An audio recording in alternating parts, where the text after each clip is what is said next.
ओम अज्ञानतिमिरन्धस्य ज्ञानाञ्जनशलाखया चक्षुरुन्मीलितं येन तस्मै श्रीगुरुवे नमः। नमो ओम विष्णुपदाय कृष्णप्रेष्ठाय भूतले श्रीमते भक्तिवेदांत स्वामिन इति नामिने। नमस्ते सरस्वती देवे गौरवाणी प्रचारिणे निर्विशेष शून्यवादी पाश्चात्य देशतारिणे। जय श्री कृष्ण चैतन्य प्रभु नित्यानंद श्री अद्वैत गदाधर श्रीवासदि गौर भक्तवृंद।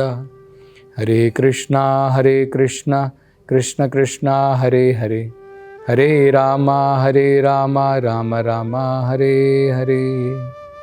हरे कृष्णा।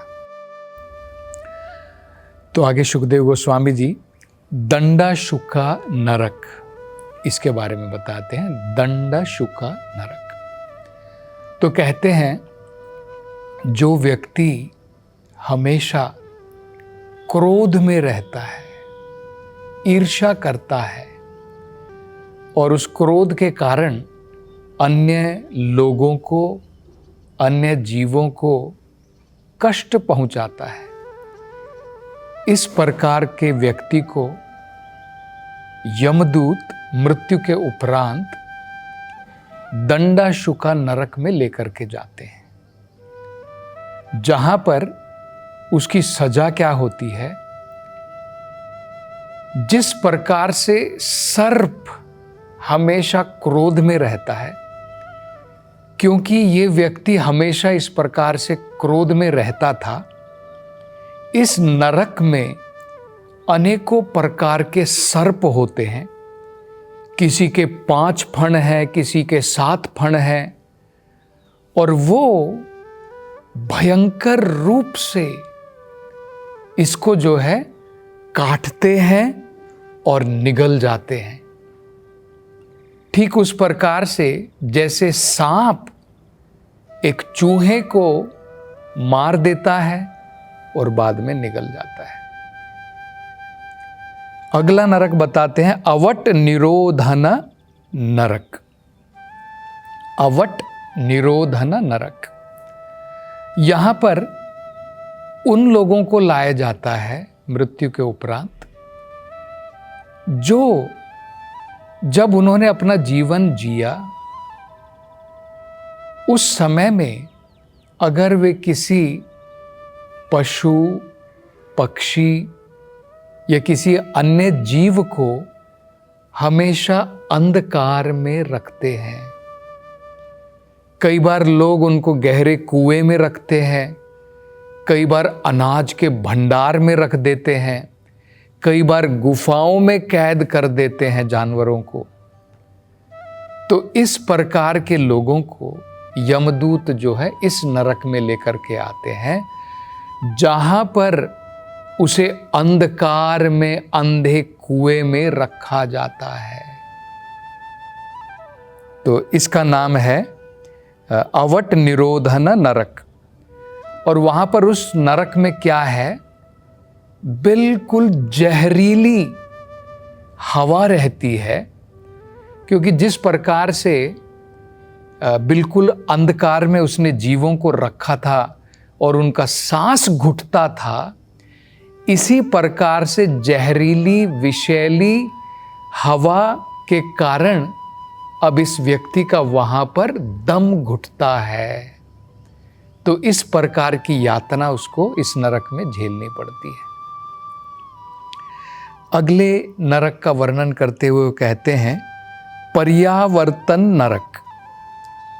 तो इस नरक में जो व्यक्ति घरेलू जीवन में रहता है, लेकिन घरेलू जीवन के नियम उसको पता नहीं है कि गृहस्थ जीवन में अतिथि का, मेहमान का, आगंतुक का जो है सम्मान किस प्रकार से करना चाहिए, अतिथि सेवा कैसे करनी चाहिए। गृहस्थ जीवन में रहने के बाद भी जिस व्यक्ति को ये ज्ञान नहीं है और वो इस आगंतुक को, मेहमान को या अतिथि को क्रूर दृष्टि से देखता है। कई बार ऐसा होता है कि कोई व्यक्ति अगर किसी के घर पे चला जाता है तो उसको मेहमान अतिथि ना समझ करके व्यक्ति जो है बड़ी ही क्रूर दृष्टि से देखता है, मानो उसको जला करके राख कर देगा कि ये अनवांटेड व्यक्ति है, ये क्यों आ गया यहाँ पर। तो इस प्रकार की दृष्टि से अगर वो देखता है तो यमदूत मृत्यु के उपरांत उसको पर्यावर्तन नरक में लेकर के जाते हैं। इस नरक में अनेकों प्रकार के पक्षी जैसे बाज है, चील है, कौवे हैं, जो बड़ी ही क्रोधित दृष्टि से इस व्यक्ति को देखते हैं और झपट्टा मार करके उसकी आंखें निकाल लेते हैं, क्योंकि इन्हीं आंखों के द्वारा उस व्यक्ति ने क्रूर दृष्टि से मेहमानों को, अतिथियों को, आगंतुकों को देखा था। तो उसको भी इसी प्रकार की दृष्टि से, क्रूर दृष्टि से ये जानवर जो है इस नरक में देखते हैं और देखते ही देखते झपट्टा मार करके इसकी आंखों को निकाल लेते हैं। तो इस प्रकार की वेदना जो है इस नरक में उसे झेलनी पड़ती है। आगे वो कहते हैं शुचि मुखा नरक। तो इस नरक में उन व्यक्तियों को लाया जाता है जिन्हें अगर लक्ष्मी की प्राप्ति हुई है, लेकिन उस लक्ष्मी की प्राप्ति होने के पश्चात वो उसका सदुपयोग नहीं करते हैं, या तो उसका दुरुपयोग करते हैं, बहुत ही कहते हैं ना लैविश लाइफ जीते हैं, इंद्रिया भोग का जीवन जीते हैं उस लक्ष्मी का जो है प्रयोग करके, या फिर इतनी सारी लक्ष्मी जो उनको प्राप्त हुई है उसको वो बस जोड़ते रहते हैं, बैंक में जमा करते रहते हैं और उसका कोई लगभग जो है उपयोग ही नहीं करते हैं। या तो उसका पैसा, उसका धन इकट्ठा हो करके बेकार पड़ा रहता है, या फिर उस धन का प्रयोग दुरुपयोग में करते हैं। इंद्रिय भोग, इंद्रिय तृप्ति, असुर की भांति केवल अपनी इंद्रियों की खुशी के लिए वो जो है पैसा लुटाते हैं, धन लुटाते हैं। और इतना ही नहीं, गर्वित होते हैं, मैं बहुत धनी हूं, मुझसे ज्यादा धन किसके पास है, मेरे पास सब कुछ है। लेकिन इतना धन होने के बाद भी पहले तो वो क्या करता है, क्योंकि धन कमाने के लिए, धन बढ़ाने के लिए और धन की रक्षा करने के लिए, तीन चीजों के लिए, धन कमाने के लिए, धन बढ़ाने के लिए और धन की रक्षा करने के लिए अनेकों प्रकार के पाप कर्म करता है। तो उसके कारण इसको इस नरक में लाया जाता है, जिसे शुचि मुखा नरक कहते हैं। तो यहां पर इस प्रकार के नरक में ला करके यमदूत जो है इस व्यक्ति के शरीर को अनेकों प्रकार की सुइयों से रोंद करके उसमें, जैसे हमने देखा है ना कि कई बार कपड़ा बनाने वाला सुई के द्वारा कपड़े को पिरोता है, ठीक इसी प्रकार से इस व्यक्ति के शरीर को इस नरक में पिरोया जाता है, सुइयों के द्वारा, धागों के द्वारा। तो ये उस प्रकार का वो नरक है। और ऐसा नहीं है कि इसके पास में धन आया था, उस धन आने के बाद में अब वो व्यक्ति संतुष्ट हो गया है। उसके मन से चिंता जाने का नाम ही नहीं लेती है। दुनिया में खुशी क्या होती है उसका तो उसे ध्यान ही नहीं है।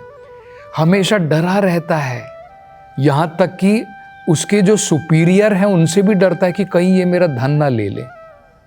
मतलब हमेशा चिंता बनी रहती है, हमेशा डर बना रहता है इस व्यक्ति को।